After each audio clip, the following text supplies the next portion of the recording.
সম্মানিত সুধী, রাস্তাঘাটে দোকান পাটে বহু মানুষ অনর্থক দেউলিয়ার মতো ঘুরতেছে, কোনো কাম কাজ নাই, বেহুদা। এই দোকানে কতক্ষণ দাঁড়ায়, ওখানে কতক্ষণ দাঁড়ায়, এখান থেকে একটা কিছু খায় আবার ঘুরে, খালি ঘুরে। এরকম কিছু মানুষ সারাটা জীবন শুধু আড্ডায় থাকে, গল্পতে ব্যস্ত থাকে, কোনো একটা ভালো জায়গায় বসার মতো মন মানসিকতা তৈরি করে না। এই রাস্তা দিয়ে দেখলাম আমি, কতক্ষণ আসতেছি আর ফলো করতেছি, এখানে যায় কতক্ষণ, ওখানে যায় কতক্ষণ, ভিতরে কোনো শান্তি নাই। শান্তি পাইব কেমনে? নিকৃষ্ট জায়গা হলো বাজার, ওখানে কি শান্তি আসেনি? তো ভিতরে শান্তি নাই, অশান্তির মতো ঘুরতেছে আর 10 টাকা 5 টাকা খাইতেছে, এটারে জীবন মনে করতেছে। বাবারই এতক্ষণ দোকানদারও তুমি আড্ডা মারছো, এখন একটা মাহফিল, তাও আবার গুরুস্থান উপলক্ষে, তোমার এলাকার গুরুস্থানের মাহফিল। দিন শেষে তো তোমার এটার ভিতরে ঢুকতে হইব। তো তোমার আড্ডা বন্ধ হয় না, তোমার গল্প বন্ধ হয় না, তোমার কথাবার্তা বন্ধ হয় না। বাচ্চা থাকলে খালকেও তো তোমার যে খাসলত, যে অভ্যাস, এটা খালকেও তুমি করতে পারবা, যদি আজরাইল তোমার সিফা দিয়া না ধরে। আর যদি বাচ্চা থাকো তাহলে আড্ডা মারতে পারবা, বিড়ি সিগারেট খাইতে পারবা, কোনো অসুবিধা নেই। কিন্তু বেঁচে থাকলেও কালকে মাহফিলটাতে বসার কোনো সুযোগ নাই। তাহলে বুদ্ধিমান কারা? যারা এখানে বসছে তারা বুদ্ধিমান। আর কিছু মানুষ আমার রূপ দেখবার লেগেছে, ওই দিন সায়াসে দেখে হুজুর, দেখি হুজুর কিরকম। আয়ন ভিতরে আয়ন, আমি দেখতে সুন্দর সুন্দর না বেশি, আইন ভিতর আয়ন, ভিতর আয়ন। আপনারা ভিতরে আইলে সুবিধা, আপনারা দেখলে আমারও ওয়াজ করতে ভালো লাগবে। এই তো মাশাআল্লাহ ঢুকে গেছে না। আর দুই একজন ছবি দিয়ে কতক্ষণ পরে পরে বোঝা, সাপ খেলা লয়ে বসে, আমি এখন বাস করতে সাপ বাইর করবো, এইরকম বোঝা যাইতে যায়। কি কেউ ছবি দেয়, কেউ দেহে। ই নমুনা সমুনা কেটে রাত বাজে কটা, রাত 11টার কাছাকাছি আপনারা আইন আমারও বসাইছেন। তো এখন যদি আপনারা আড্ডাই বন্ধ না হয়, হবিগঞ্জ থেকে না আবার দরকারটা কি? হবিগঞ্জ থেকে আমি শত শত মাইল দৌড়ায় আপনাদের এখানে আসছি, আর আপনারা ওখানে খারিয়া খারিয়া চিংড়ি মাছের বাজা খায়। চিন্তা করছেন নি? 5 টাকা দেয়, 1 টাকা দেয়, কতক্ষণ খাইয়া খারিতে খায়, আবার কুকুর দেয়, আবার খায়। তুই দোকান থেকে এই দোকানে আবার সুবিধা দেয়, টেকা নাই কিতা করবো, আবার টেকা থাকলেও কিনে না। এই তার জিন্দিগি চলতেছে রাতের 11টা পর্যন্ত। তারা নসিহত করতো কেনা?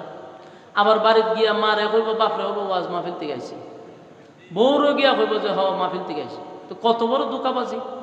মা বাপের টুপি একটা পরাই দিছে, ওয়াজও যাইতো, হ্যাঁ কেন বই আড্ডা মারে। এই যে দুকাবাজিটা করতেছে, আল্লাহ আল্লাহরে হেদায়েত দান করবে। প্রত্যেকটা মানুষের সাথে ভাই শয়তান থাকে, এটা জানেন না আপনারা? আসেনি আপনার সাথে? আমার লগও আছে, ও হুজুরের সাথেও আছে। মানে প্রত্যেকটা মানুষের সাথে শয়তান থাকে, এটা একেবারে শুরুর থেকেই শয়তান আছে। তো শয়তান আমাদের সাথেই থাকে। এখন এই যে দিনী মজলিসে বসছেন, আল্লাহ রাসূল বলেন নাযালাত আলাইহিমুস সাকিনা, উপর থেকে তোমাদের উপরে সাকিনা, রহমত নাজিল হবে। এখানে কিন্তু শয়তান বসতে পারে না। তাহলে শয়তান লিখেছে গো, শয়তান আছে কিন্তু আমরা সাথে নাই। এই প্যান্ডেলের চতুর্দিকে দাঁড়ায় আছে, ওই দেন আরেকটা শয়তান এই প্যান্ডেলের সাইডে থাকে। প্রত্যেকটা মানুষের সাথে যে শয়তান দেখে, এই শয়তান প্যান্ডেলের ভিতরে ঢুকতে না, তাকে গো বাইরে চতুর্দিকে শয়তান আপনার সাথে, আমার সাথে টকার রয়েছে। তো খারু এটির ভিতরে ঢুকতে পারে না, অনেক করবোটা কি তা? তখন ওই যে যেটি প্যান্ডেলের আশেপাশে থাকে এটির উপরে বর করে, বর করে এটির লড়ায়, লড়াইলে পরে ডিস্টার্ব করে। কথা বুঝতেছেন নি? তো এই এটির পিছনে নেন, আপনারা সামনে আসেন, মুরব্বীরা সামনে আসেন। ওই যেটি সামনে বসে কথা কয়, কথা কম যেত না, আল্লাহর হস্তে কথা কম যেত না, সব করতে পারবা, কথা কম যেত না। তো শয়তান প্যান্ডেলে বসতে পারে না, দিনী মজলিস ওই প্যান্ডেলের পাশে দাঁড়ায় থাকে। যারা একটু বাইরিয়া যায় এটির দরকার, তো ওখান থেকে দাঁড়ায় দাঁড়ায় আপনার ভিতরে সে কন্ট্রোল করে, রিমোটের মাধ্যমে কন্ট্রোল করে। ভিতরে ওয়াসওয়াসা দেয় যে হুজুর খালি বয়ান শুরু করছে, লম্বা সময় দিব, তো আয়ো একটা টান দিয়ে আয় পড়ো। ভিতরে আপনি এরকম একটা ভাব তৈরি করবো যে নাহলে একটু প্রস্রাব করে, নাহলে একটু আড্ডা মারি আইতেছি, এই 5 মিনিটের ভিতরে চলে আসবো। যখন এরকম ভিতরে আসবো আর যখন উঠবো বুঝবেন এরা বর করে লেছে। কথা বুঝতেছেন নি? আপনারা মাঝখান থেকে কেউই খারো বুঝবেন এরা ওই খামে বর করছে। এখন আপনি যদি একটা খারইবেন, মানুষ তো আপনার চায় থাকবে। কারণ আমি যে কথা কইছি, মানুষ আপনার এখন চিড়িয়াখানার জাদুঘরের মতো দেখবো আপনারে যে আপনি উঠে গেছেন মাঝে মনে হলবো মাসাল্লাহ তাই বর করে লেছে ঠিক নেই। সাবধান, উড়াউড়ি করেন না। শয়তান আছে তা আমরা বর্ণনা করতে পারে।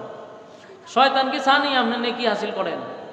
কতক্ষণ চায়নি, সে চায় আপনারও দোকানও নিত। শয়তানের খুব ঘনিষ্ঠ লোকগুলারে দোকানে লয়ে যাগা। মেহরবানি করে আপনারা উড়াউড়ি করেন না। আমি আইসি অভিগঞ্জ থেকে আপনার কাছে, আপনারা হইলেন মেজবান, আমি হইলাম মেহমান। মেহমানদের কদর করাও এটা নবীর সুন্নাহ। তা আপনাদের কদরটা হইলে প্যান্ডেলে বসে যাওয়া। আর আল্লাহ রস্তে প্যান্ডেলের ভিতরে স্টেজে কোথাও কোনো কথা কইেন না। সবচেয়ে বিরক্তিকর হইল আশেপাশে কথা বলা, তাহলে মনোযোগ থাকে না, কথা এলোমেলো হয়। আল্লাহ বলনেওয়ালাকে বলা, শুননেওয়ালাকে শ্রবণ করার তৌফিক দান করুক, আমিন।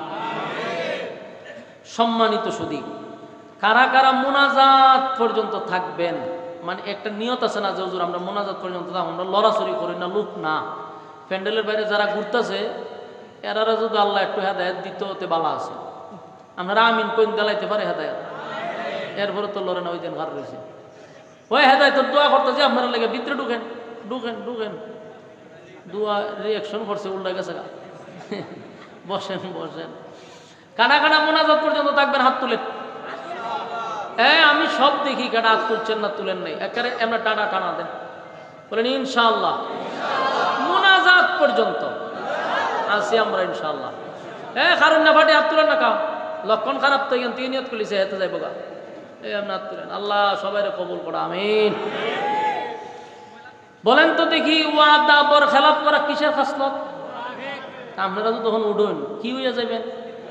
তো যাইয়েন বেড়া হইলে আমিও স্লোগান দিব যে কেডা যায় রে, সবাই বলবেন মুনাফিক যায়। জাগা মতো আটকাইছি, বসেন।